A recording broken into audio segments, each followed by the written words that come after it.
আসসালামু আলাইকুম। ঈদ আয়োজনে আমাদের আজকের রেসিপি মালাই রোল। এই মালাই রোল ডেজার্ট হিসেবে পরিবেশন করলে খেতে দারুণ লাগে, আর আপনি চাইলে এটা ঈদের আগের দিনও বানিয়ে ফেলতে পারবেন। খেতে খুবই মজার হয়েছে। ঈদে তো নানান রকমের মিষ্টি খাবার রাখতেই হয়, চাইলে এই মালাই রোলটাও অন্য খাবারের পাশাপাশি রাখতে পারেন। প্রথমে আমরা চুলায় প্যান বসিয়ে এখানে 10 গ্রামের মতো বাটার দিয়েছি। তারপর এখানে 2 রকমের বাদাম কুচি দিয়ে দিচ্ছি, আর দিয়ে দিচ্ছি কিশমিশ। বাটারের সাথে বাদাম আর কিশমিশটা কিছুক্ষণ ভেজে নিচ্ছি। তারপর এখানে দিয়ে দিচ্ছি হাফ কাপ পাউডার মিল্ক, আর দিয়ে দিচ্ছি 1 টেবিল চামচ চিনি। ফ্রেশ কোরানো নারিকেল দিয়ে দিচ্ছি হাফ কাপ, আর হাফ কাপ দিয়ে দিচ্ছি লিকুইড মিল্ক। এখন সব কিছু একসাথে নেড়েচেড়ে মিশিয়ে নিচ্ছি।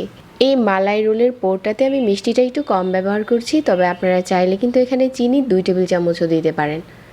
সব কিছু এখন নেড়েচেড়ে একসাথে মিশিয়ে নিচ্ছি।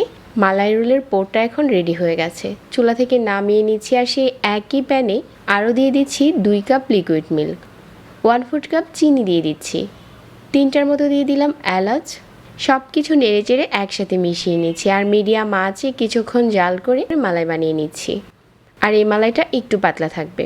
আর আজকের এই মালাই রোল বানানোর জন্য আমি এখানে পাউরুটি নিয়েছি, আর পাউরুটির সাইডগুলো একটু কেটে নিচ্ছি। তারপর পাউরুটির স্লাইসটা নিয়ে একটু বেলে নিচ্ছি, যাতে এটা রোল করতে সুবিধা হয়। যে পোরটা আমি আগে থেকে বানিয়ে রেখেছিলাম ওইটা হচ্ছে পাউরুটির এক সাইডে দিয়ে রোল করে নিচ্ছি।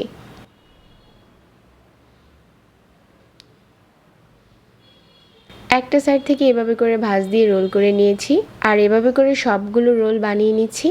বানানোর পর আপনি যেই ডিশে পরিবেশন করবেন ওইটাতে সাজিয়ে নিতে পারেন। আর এখন আগে থেকে যে মালাইটা রেডি করে রেখেছিলাম ওইটা উপরে ঢেলে দিচ্ছি। আর এটা দেখা যাবে যে সাথে সাথেই স্যুপ হয়ে গেছে। এটা বানানোর 10 মিনিট পরেই পরিবেশন করা যাবে, তবে যদি নর্মাল ফ্রিজে রেখে পরিবেশন করেন তাহলে খেতে আরও বেশি ভালো লাগবে। পুরোটা মালাই ঢেলে দিয়েছি, আর এখন হচ্ছে উপরে বাদাম কুচি দিয়ে সাজিয়ে দিচ্ছি। বানানো হয়ে গেল ঝটপট ব্রেড মালাই রোল। সহজ রেসিপিতে শেয়ার করেছি, চাইলে একটু স্পেশাল করে এবারের ঈদে বানাতে পারেন। এরকম সহজ রেসিপি ভালো লাগলে চ্যানেল সাবস্ক্রাইব করবেন, আর আমাদের পেজ ফলো করবেন। সবাইকে আবারও অনেক ধন্যবাদ জানিয়ে আজকে এখানেই বিদায় নিচ্ছি। আল্লাহ হাফিজ।